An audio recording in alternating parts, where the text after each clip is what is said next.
nerderotic.com.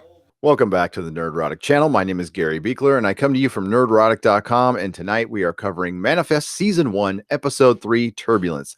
Now, this show is still firmly on the bubble for us. We do a 4-episode trial. If it doesn't grab us by then, we don't continue. And again, this wasn't one of the better episodes. The two previous episodes were definitely better. This was like a 5.5 and 6 out of 10 at best. It's very procedural at this point, and it looks like that's what we're going to go. Is like these powers that they have are going to be used to answer random crimes that are sometimes related to people in the flight and sometimes not.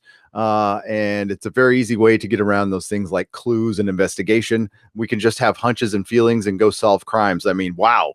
And I wonder if that's how it was pitched. It was, yeah, we'll do a little bit of that Lost 4400 kind of weirdo mystery box stuff, but mostly we'll just solve crimes with psychic powers without having to do investigation or anything like that, or clues. It's really, convenient. They must have like thought, man, I'm a genius when they're figuring this stuff out. So we start out with a flashback. Kelly, of course, who was the one who went on the news last week, got her head blown off. So we have a flashback on the plane right before it's going to take off 5.5 years ago. And we see Michaela and Ben talking about the stress in their lives. Ben is, dealing with Cal's cancer. And of course, Michaela's got her own stress as well. Then we see Kelly in the seat over talking on the phone with somebody, giving Montego Air some shit and saying she would rather die than fly with them again. Next scene, they show her head blown off. And we see the cops pulling a bullet out of the wall. So we know it was definitely something that pulled the trigger, although all we saw was like a shadow. But it still could have been a human casting that shadow. We're not sure. The next scene, we see Ben and Michaela watching the news and hearing about the murder of Kelly. And they start freaking out a little bit and saying, what if people are just hunting us down? So they tell the family to be careful and they want to go check things out. We also see Michaela write "Own Your Truth" on the refrigerator with these little letters that are on magnetic letters. And that's something Kelly had said previous episode. Next scene, we see Cal catching Olive sneaking out. And she says it's our little secret and bails anyway. And this is right after Ben had said, we should probably be careful because people might be hunting us down, but let's go sneak out to our boyfriends. All right. So Ben gets a phone call from Samvy. They talk a little bit about a blood marker that Cal has shown up in Cal that wasn't there prior to the flight. She's going to look into it. And Ben thinks maybe it's from the vitamin boosters, probably that they got, after they got off the flight. Samvy's not sure, but they're going to look into it. Now, Michaela wants to go investigate this thing in Long Beach, but she gets behind the wheel of a car and she still has the PTSD from accidentally killing a friend. So she asks Ben to drive her out to Long Island. They go out to Long Island. They see the murder scene. They see they already have a suspect. They're calling it a robbery. They're missing. Kelly was missing a necklace because she had neck burns. They really think it's cut and dry at this point. It's very convenient that they have the guy there.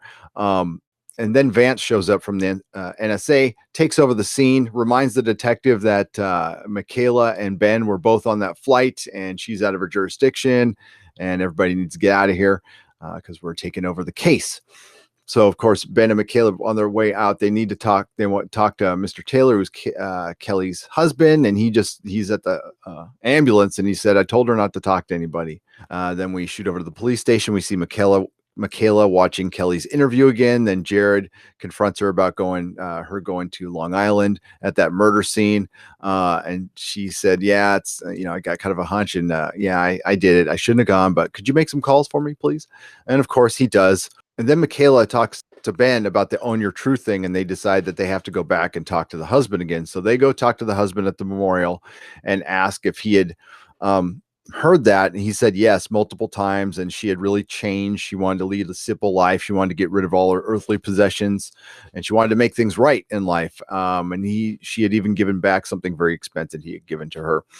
And then the maid was there, and she had talked about, she gave some more information about how there's a bunch of weird people around, people with candles. There's been a bunch of black SUVs out front, and it's been really strange. Then it gets a little awkward for them, and they start walking out. Then Michaela has a little PTSD PTSD flashback again when they walk through the memorial for Kelly, and she flashes back to Evie's memorial, which she decided to go to, even though she was the one who accidentally killed her. And it shows them like telling her to leave, and how could she come here? It was pretty brutal scene. We see Grace ended it with Danny, and she's confiding with a coworker. I'm assuming it's a coworker, maybe it's her partner, business partner, because if it's subordinate, the way he talked to her, he should, even though as a friend, should have probably got canned. So she broke it off with Danny, whoever Danny is, and the guy she's confiding in said, well, he's actually a friend of mine, and it feels like you're kind of cheating on him. And she says, yeah, well, actually, that's how I feel too. I hope they were really good friends, because that was really out of line to say. Surprised she didn't smack his ass. Then we see Michaela working on the own your truth thing again. And she decides that she's hearing this, and it's her calling as well. Now she goes to, she keeps flashing back to her friend's death. So she decides to go see the parents of her friend out of the blue 5 years later.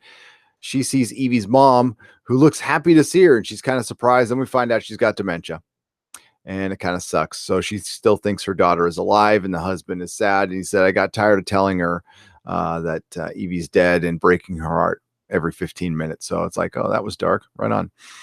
All right. And then we see Jared, and he's giving Michaela a pep talk at the police station and telling her not to, she's got this miracle. She's got the second chance. Don't waste it on guilt that she can't do anything about.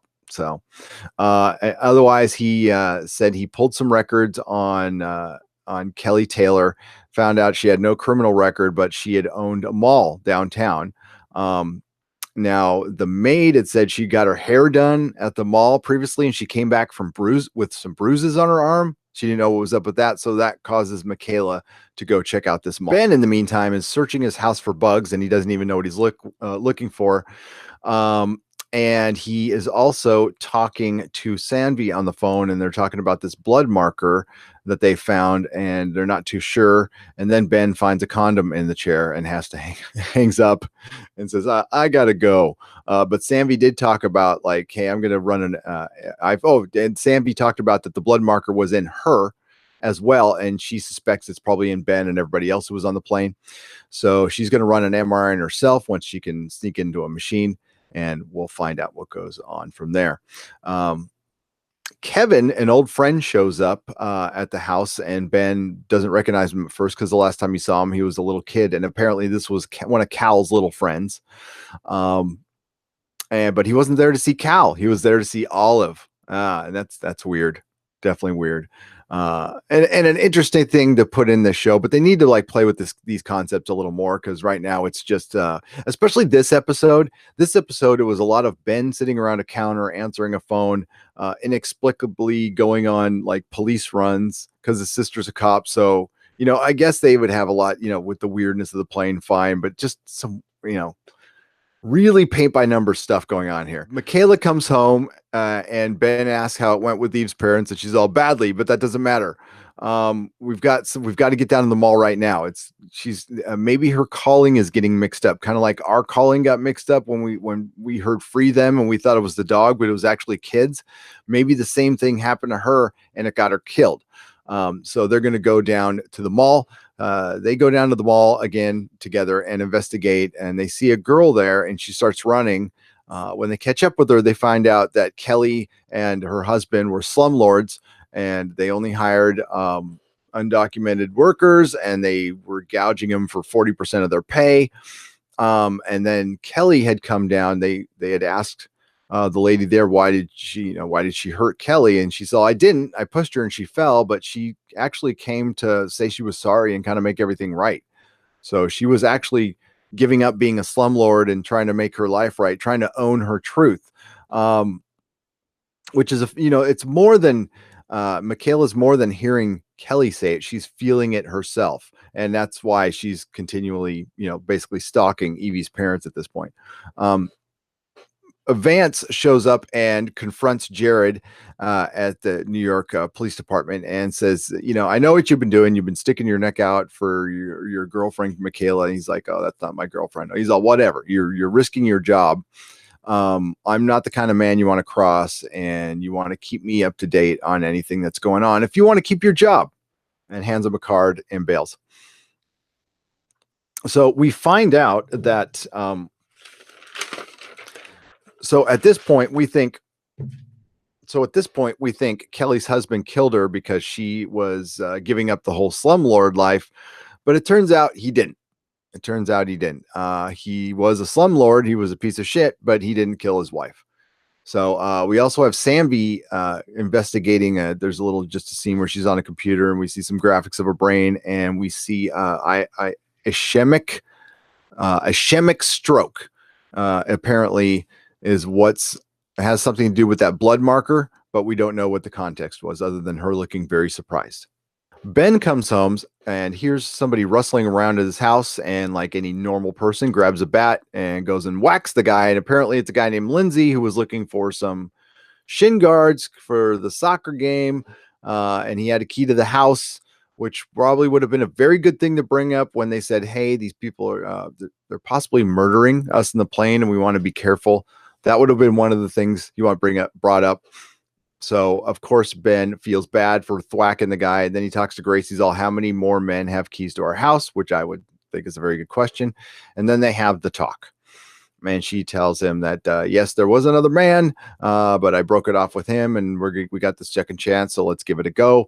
Touchy-feely moment. Very good. And then we see Michaela go to jail, and she talks to the suspect, the guy suspected of killing Kelly, and his name is Isaiah, and he talks about Michaela being one of the chosen ones, and talks about like he doesn't care if he rots in the cell. He doesn't, if he dies, he's going to come back pure like her. And he's being very mysterious about this whole thing, and she's kind of confused, but he did say like I did not kill her. I heard the gunshots. I ran in there. She died in my arms. But it wasn't me. So Michaela's kind of tripping out at this point. And, she also asked him like, why'd you steal the necklace? He's all, I don't want earthly possessions. I have no desire for them. So yeah, that was a little weird, but that's almost like, the scene where Cal got grabbed last night. That's almost like the scene where Cal got grabbed last episode. It was just weird religious fundamentalists. No. It reminded me a little bit the scene where Cal got grabbed last episode, where we just kind of need to be weird right now. We're definitely not going to answer too many questions. Kayla goes back to Eve's parents' house one more time, probably because she's feeling drawn there. And she finds out that Eve's mom is gone. She's been missing for 15 or 20 minutes. The husband had tried to call 911, but he can't go anywhere. So this is forcing Evie to drive for the first time. So he gives her the car keys and he says, go find her. And she sits down in the front seat, freaks out, has another flashback about right before she took off on that fateful trip with her friend Evie. And then she toughens up, takes off in the car, and she drives a little bit, finds Evie's mom standing in the middle of the street, and she drives right in front of her to keep another car from hitting Evie's mom, causing that car to drive off the road. She runs out, sees the mom is okay, and then goes to the other person in the car and says, hey, are you okay? And then recognizes the maid, Kelly Taylor's maid there, and sees, oh, the necklace is like, because she's driving around with the necklace on her car seat for some reason.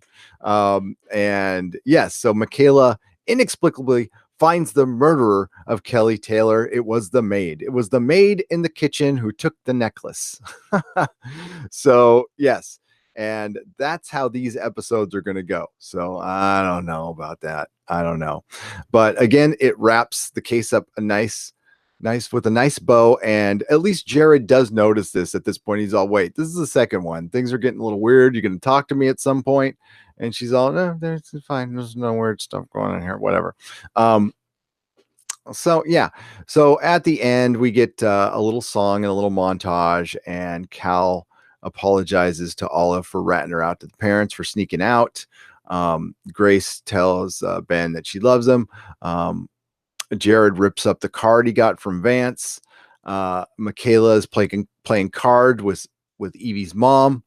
And then we get a phone call that Sanvi needs to see both of them. And at the end, she talks to him and tells them, yes, there's a blood marker that everybody has, and it's due to this ischemia stroke. And they need some brain tissue. And luckily, one of the passengers just died. So they need to get Kelly Taylor's brain tissue. But when Sanvi went to look into it, she couldn't find the body anywhere. And when she tried to look further into it, her access was denied.